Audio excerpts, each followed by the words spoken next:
All right. Okay. Oh, I got a new picture. It's a drawing of a girl. She's naked in bed. It raises some questions. Why is she naked? Why is she in bed? Who's drawing her? It's a conversation piece. Welcome to Movies with James. Today we're discussing Mechanic: Resurrection, the sequel to the classic Statham film The Mechanic, actually a remake of the actual Mechanic movie, but you know how Hollywood loves to save scripts. Called The Resurrection, assumingly because 2 would make way too much sense. Mechanic 2, I don't want to see that. Mechanic Resurrection, oh yeah! You know, these kind of names are very popular. There's Reloaded, there's High Voltage, great names for movies. Tokyo Drift, you know, that kind of means 3. So, let's get into this movie. Okay, so Mechanic Resurrection got 22% on Rotten Tomato. I'll be honest, sounds about right going into this movie. It's not that, story-based. It's no Shawshank Redemption. It's no iRobot. But I'm sure it has some good, acting, some good plot line. Yeah. I'm sure there's a lot of great parts to this movie that everyone's very, excited about. Going into this movie, the only thing I knew about it was the pool scene. You know, when he kills the guy in the pool. I didn't know there was more to it. I thought the whole movie was, you gotta kill the guy in the pool. I'm gonna kill the guy in the pool. That was the story. It pretty much is a story, but there's a little bit, more killing of people. It stars Jason Statham, Jessica Alba, and Tommy Lee Jones popped out at the end. Didn't expect him, but hey, who does? Overall, I was assuming it was gonna be, an action movie. No actual talking, very little, if anything. A lot of smiling, a lot of winking, a lot of gunshots, and punching. Much punching. And I'll be honest, I'm a good guesser, because that's exactly what this movie is. Alright, let's talk some goods of this movie. There's a lot of good parts of this movie, I'm not gonna lie. But there were parts I didn't know I was gonna enjoy.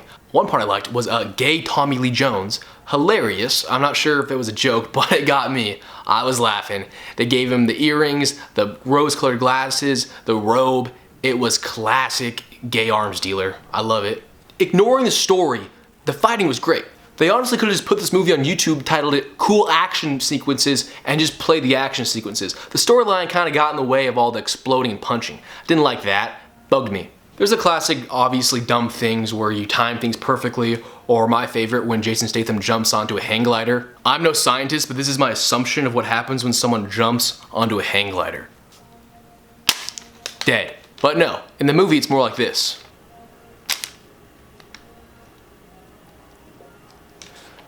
See, pretty cool, I know. Alba does a good job, being herself. She's very, empowering as a woman. A lot of good features of her character. I'm just joking. We all know why she's in the movie. But as far as the goods of this movie, fighting, beating up, killing, completely ridiculous points that would never exist in real life. It's kind of a fictional movie. It's almost like science fiction, the way that this guy is too good at killing people. It's kind of like looking at a dragon, like, wow, that's awesome. That's not real, but it's awesome. Neat. The problem is people think that's actually real and logical to do. I gotta admit though, this movie tickles the bone in every man's mind of having a big old safe full of fake passports and lighters and guns and computer devices that they don't know what they are, but they look, important. Everyone wants that, but no one really has it, and it's neat to look at. It's about all it's good for though. Okay, the bads. The bads in this movie, clearly the storyline's gonna suck, but one of my first issues was Jessica Alba's fighting ability in this movie. Now, she's not what you call a muscular physique, or is she known to be good at MMA or boxing. But in this movie, for some reason, she's like the toughest girl ever. She's Lara Croft. She's Ronda Rousey. Here's the deal. There's one scene where Statham has a gun to her. When Statham has a gun to you, you freeze. You don't do anything. Alba takes the gun and fights Statham. Alba fights Statham for the gun. Here's what would actually happen if someone tried to take Jason Statham's gun. Don't move. Bang! Now that's what happens. But here's what happens when Jessica Alba takes the gun. Don't move. You got my gun. Oh, I got your gun. That's not logical. That makes no sense. The storyline also, it's dumb. The bad guy's like, hey, Mr. Statham, will you kill 3 people for me? I know you are a hitman, aren't you? Statham is like, no, I don't want to do that. Bad guy's like, well, I'm gonna kill you now. So the bad guy forces Jason to kill the guys, and then Jason kills them, and then he kills the guy. He could have just said, yes, I'll kill the guys and get paid and saved all the trouble, but no, that's not how he rolls. Let's rate this. Let's just do a quick rating. And this movie, it's not a movie that's gonna be rated high, clearly, but let's just see what happens for fun. For fun. Okay, story, acting, production, creativity, and watchability. Let's see. The story is kind of like if you were kidnapped by Jigsaw in real life, you know, a nightmare. But there's a few little things in there that kind of make it reasonable to watch, but let's just give a gist of how dumb this story is. I'm gonna give you the whole story in like 2 minutes. So here's the whole storyline. Jason Statham's just chilling in Rio, drinking beer at a really fancy restaurant. All of a sudden, some Chinese lady's like, hey, I got a job for you. And Jason's like, I don't want a job. She's like, well, aren't you like a hitman who does this for a living? And he's like, takes a picture of her and like starts beating her up and all her friends up for no reason. He could have just said, I'm actually retired right now, I don't want to work. Or he could have just taken the job because you are a hitman. It was not an unreasonable request of the woman, but whatever. He escapes. Then he's just chilling in Bangkok, Thailand getaway. The innkeeper's like his best friend or something. Then you see Jessica Alba on a boat just getting the shit kicked out of her. Like, you know, you see domestic battery occasionally, a couple punches and grabs, but this dude is just like kicking her in the face. Like, it's ridiculous. The innkeeper's like, hey, Bishop, go help her. And Bishop's like, no, that's her business. I don't interfere with men kicking women in the face. Okay, dude. He eventually goes and helps her out, accidentally kills the dude just because he's so hard at punching. He punches the guy backwards so far, he hits his head on like a cleat. Alba's like, thank you, and just passes out. Just passes out for no reason. The Thai innkeeper brings a little canoe up, helps him out. Statham realizes that Jessica Alba has a picture of him on her phone. He goes to investigate. He's like, hey, why are you following me? And she's like, oh, well, I work for Habitat for Humanity or something like that. And a guy came up to me, he's like, hey, if I don't pretend to get hurt and seduce you so they can kidnap me, they're gonna kill a bunch of my Habitat for Humanity kids. Yeah, okay. Statham's like, oh, we can't have that, can we? I hate when kids die. Wow, you're so awesome. What a nice person you are. So she tells him that she is meant to be bait for him.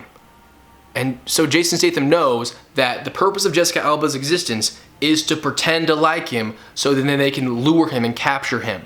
So what does he do?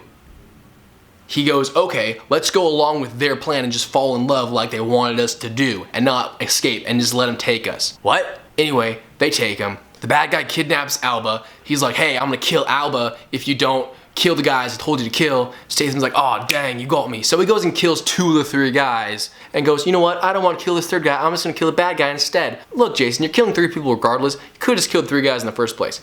He kills them, survives, saves her, end of story. There's a lot of cool explosions along the way though, so that's a good reason to watch it. Story's a 1. 1 out of 5. Acting sucks. Jason Statham's the worst actor ever. He should go back to, you know, Olympic diving. Jessica Alba, she's great at standing and walking. Her talking though could be worked on, maybe a little speaking spell, I don't know. Little James Gandolfini action. Wait, he's dead. Never mind. Acting, 1 out of 5. Production, yeah, there's some cool fight scenes. The choreographers, they get A+. The special effects guys, they get A+. The, I don't know, stunt doubles, AA+. But it's not like Inception or anything that mind-blowing, it's just explosions. I could do that, you know, get me some gasoline, I'll figure it out. 4 out of 5. Creativity, An action movie based off a kidnapping of a girl and the guy goes to get her back. Yeah, that's a 0 out of 5. Watchability, I'll be honest, it was fun to watch, it was enjoyable, a lot of cool scenes, a lot of, ooh, wow. I enjoy Statham's awesomeness. He's like the coolest guy ever to exist. So yeah, it's fun to watch. I'll give it a 4. It's a 4. 1 plus 1 plus 4 plus 0 plus 4. It's 10. 10. 10 times 4. It's 40. 40. 40. Wow. I can't believe it got better than Rotten Tomato. You know what? I'm just gonna divide it in half because I hate the movie. 20. Wow. So Rotten Tomato gave it 2 extra percent points. That's ridiculous. I did the math. It's 20. Whatever. What are you gonna do? You know, Rotten Tomato. Okay, so some final closing thoughts about this movie. It's a fun flick. People go to see this movie to watch Jason Statham kick the shit out of just pussies. It's awesome. He lays some good pipe. He beats some people with a pipe. He does the classic Statham. Very little talking, very little logic. A big thing I like to know is, how does he get all these women? Like, he doesn't say things. He just kind of goes, doesn't have a lot of seduction. Maybe it's just his back muscles. They're pretty cool. Who is gonna like this movie? Well, predominantly men. Actually, only men will like this movie. The kind of men who like WWE, who actually celebrate Fraturday every Saturday. Men who like the movie Fight Club but don't know what it's about. Those kind of men will like this movie. So, you know, there's a market for everything. I liked it. I'm not gonna ever watch it again, but I liked it while it was there. All right, well, thank you for joining me on this episode of Movies with James. Be sure to like, comment, subscribe, and as always, have a good life. I have movies to watch. Well, don't have to, but I'm gonna. Yeah, that's what I do.